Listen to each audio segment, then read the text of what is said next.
Welcome everyone. Okay, so today I decided that we're not going to, let me just back up, this is our sales meeting for May the 16th. I'm not going to get like really product specific. I know that's probably would help you right now, but you got to ramp up a little bit. These guys, we're going to go into a little bit of more technical sales discussions, just because these guys are kind of at the point now where they're already up and going and moving. So we just want to be more effective when we're talking to our clients and how to pinpoint them down so we can get them closed and more efficiently. So what we're going to talk about today is a couple of things that I've noticed just over my years of doing sales. There's basically, it just basically breaks down into three categories. Upfront verbal contracts, sometimes in the industry are called traps, verbal traps. Objections, which are really nothing more than concerns, and rebuttals, which as good salespeople you need to have kind of an arsenal of rebuttals ready to go whenever you get those objections. One of the other things too I wanted to talk about just real quick is a lot of times as salespeople we make a common mistake of thinking that our prospect or our customer or our client knows what they want. A lot of the times, most of the times, almost all the times, that's simply incorrect. And the reason that I say that is because you are assuming as a salesperson that the customer has all the knowledge to base the decision on that, what they want, which they do not. I think we can all probably agree to that, just seeing the fact that when we're talking to these people, they believe what they think that they want. Don't get caught up believing that they know that. Don't believe that they know what they want, because you just haven't done a good enough job yet of explaining why that's not as important as they perceive it to be, right? So a lot of times when we're starting to go into our initial sales pitch, the way that I'm doing it, and I think you guys are pretty good at this right now, but what I found that works the best is, and this is probably true with most sales, is you tell a story, and it can be about really anything, a personal experience, the product package, another one of our clients' products, whatever it's going to be, to try to entertain that person's conscience while you're kind of setting them up for your first trap or upfront verbal contracts.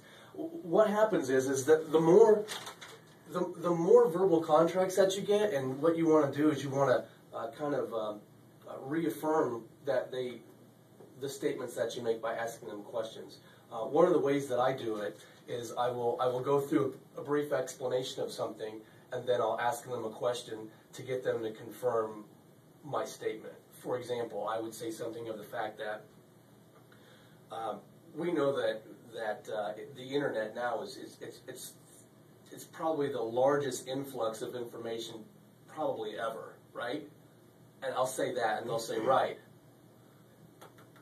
We're agreeing on something. The more times that you can get them to agree, what happens is the more verbal contracts that you've got, what happens is the less objections you're going to have.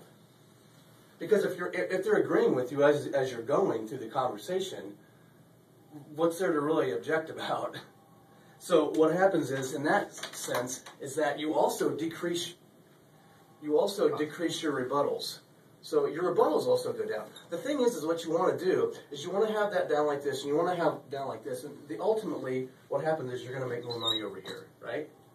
So some of the things that we can do and say to our potential clients to try to get them to have more upfront contracts, another example would be to say something in the form of, we have found that 90% of everyone who buys and sells a home, they start on the internet first. That's not really a question, right? We all know that. That's actually an NAR statistic. They're going to confirm with that. They're going to agree with that. Some of the other things that I'll say to them when we're going through our presentations, and a lot of these guys, you guys know this, But you need to be able to figure out where to place them and get them to try to answer the question. So how are you currently generating leads? Now, that particular question, it's really a little bit more twofold, because a lot of times our clients are going to want to just give you something to try to just appease you so they can kind of move on. A lot of them say, well, I get referrals. Right, so this is, okay, that's a little bit of an objection. So one of the rebuttals that I would use when people say that to me is I generally say, really, you must be getting a lot of referrals. I mean, enough to base your whole business model after it. So what would you say? You probably get 5 or so a day? And I can tell you right now, anyone that tells you they're getting 5 or more referrals a day, I just don't think it's being very honest. What do you guys think?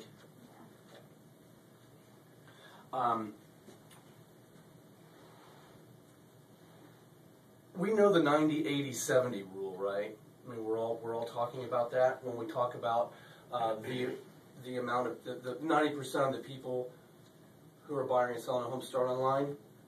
80% of those people use the search engines. They start at the search engine. 70% of those people are using long tail keywords. You understand what a long tail keyword is, right?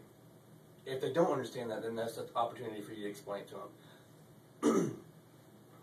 We found that with the majority of our sites, we have the ability, because they're coming on a secondary page, we have the ability to make the customer stay on the pages a little bit longer. Do you know what the average time on a real estate website is? This is another trigger type track question, because I would guarantee you that they don't know. The answer is 48 seconds, just so everyone's aware. And that's where you say,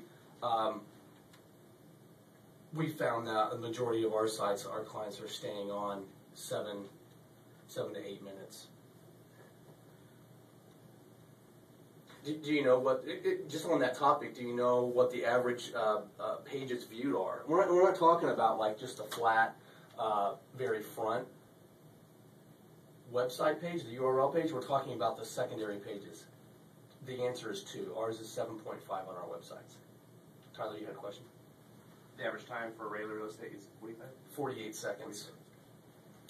And another one that I use a lot that really hones into people is when you ask them, and we do this a lot, we say it a lot, and it's a really, really, really good thing to say, is you say, what is your long-term lead strategy? Now,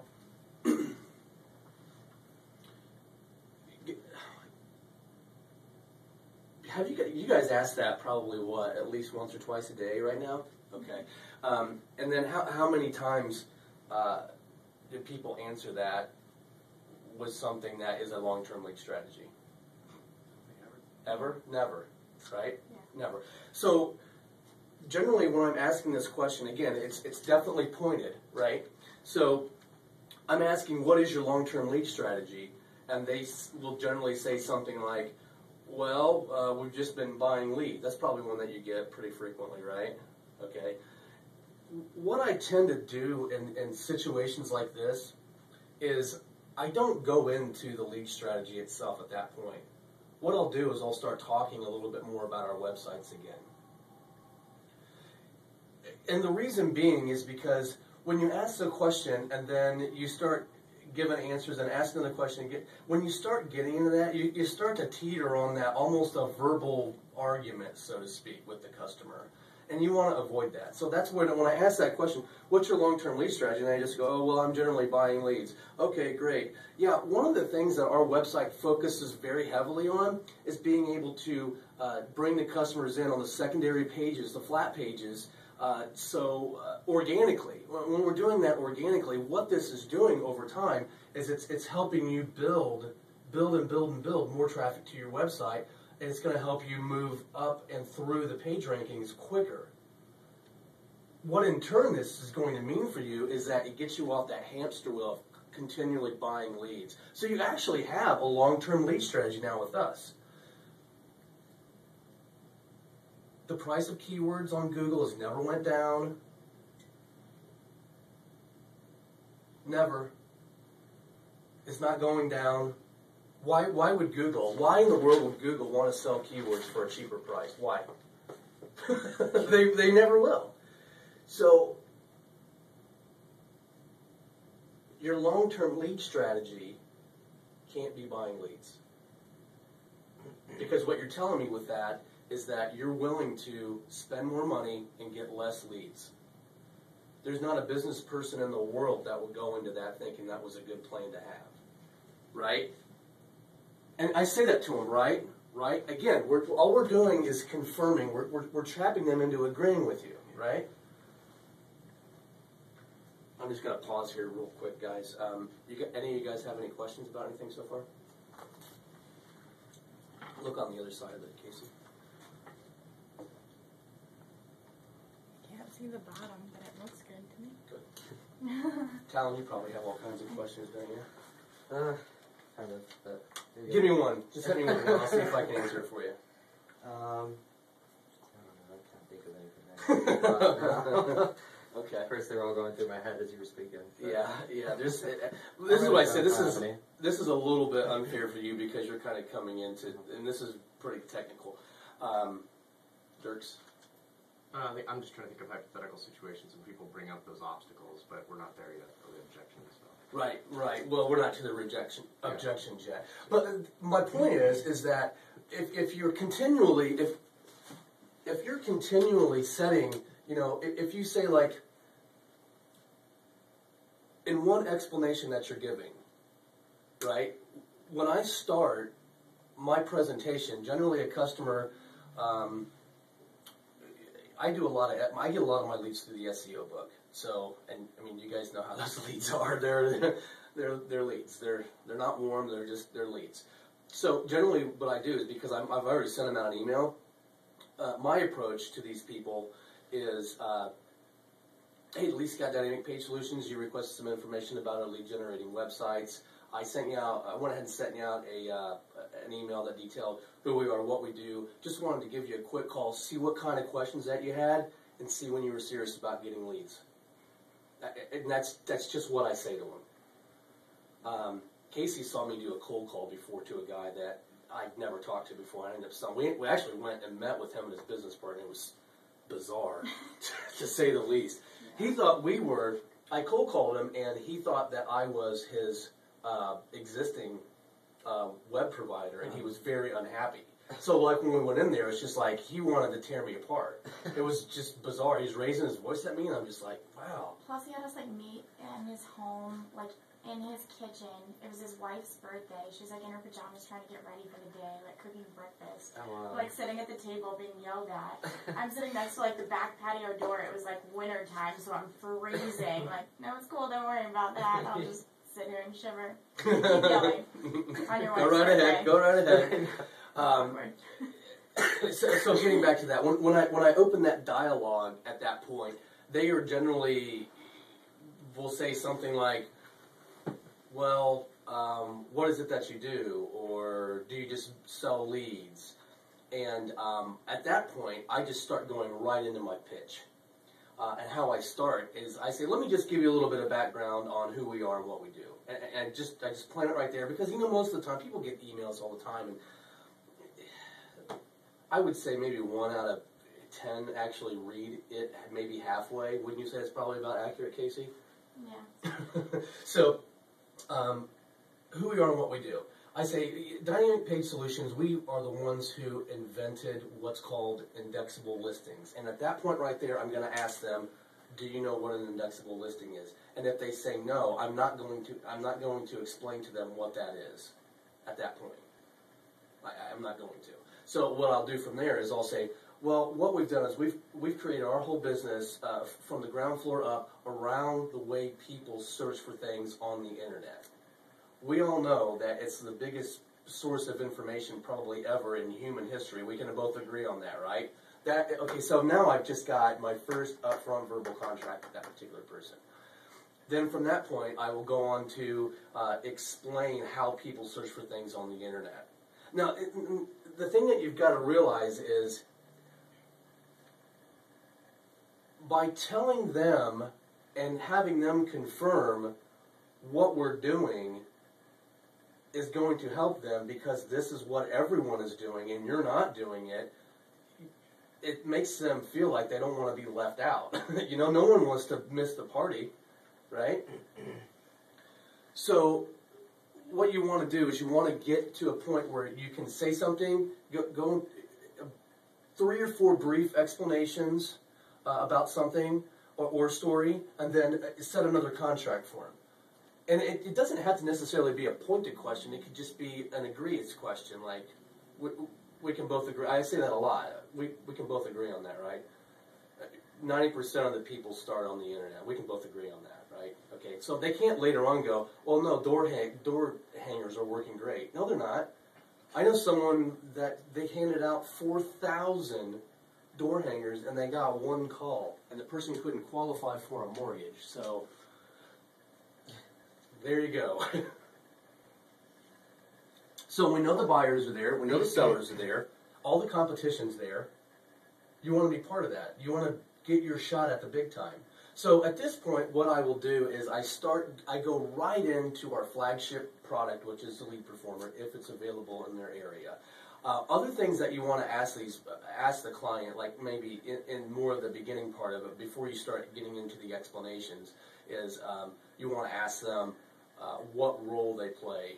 Are you an individual agent looking to recruit or move up, maybe become a broker? Are you currently a broker looking to get more leads for your sales team? That's before you go into Lead Performer? I would, yes. Okay. Yeah. Because it's going to really determine. Yeah. The thing is, it doesn't really matter if they're a broker, agent, a mortgage company, a title company. What we want to emphasize is the fact that we have the best lead generating system in the marketplace that is geared around how people are using the internet. And that goes back into what we were talking about, the long-term lead strategies. Can you repeat that last statement? Best leading.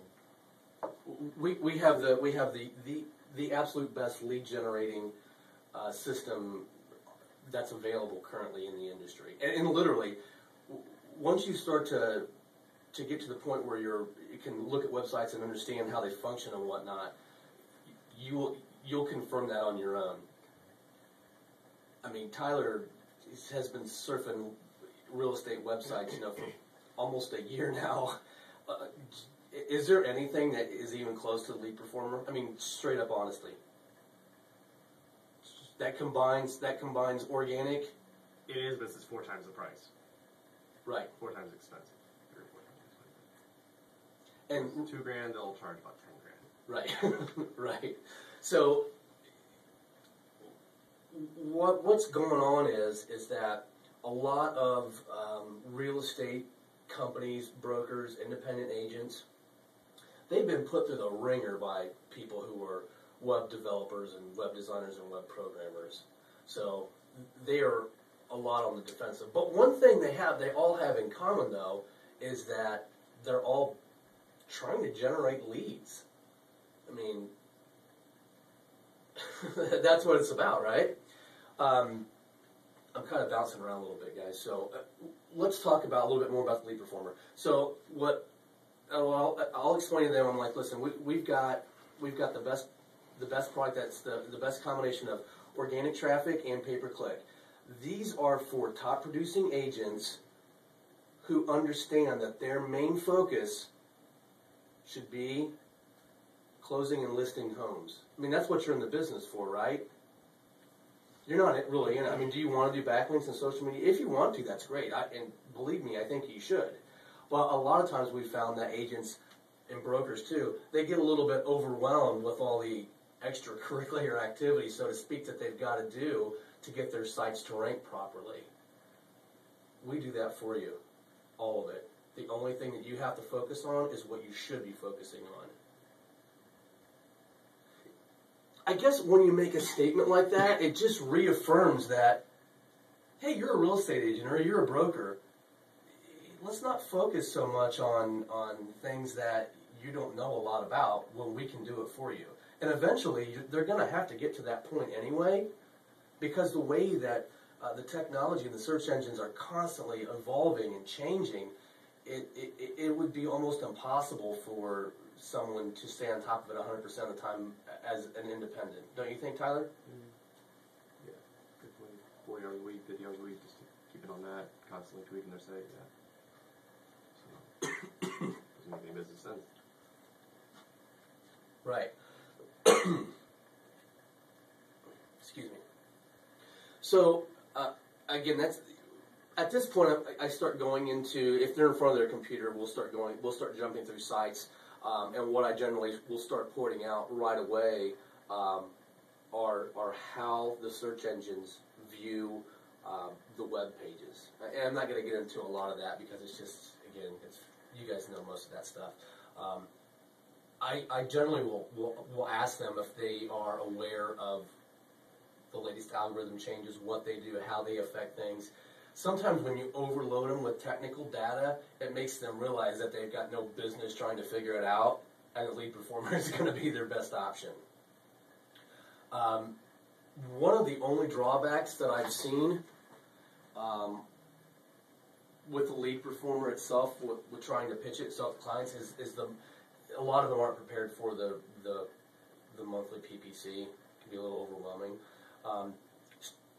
The thing is, we've got to continually push the value of lead performer. And if they just can't afford it, we want to be able to offer them solutions to, hey, if you get your lender involved, we'll cut the price in half. You get a title company involved, you don't have to pay a third of it. Let's do a conference call with all three of us together. I mean, you're giving these guys deals. I mean, they got to be a little bit responsible for trying to help you generate this.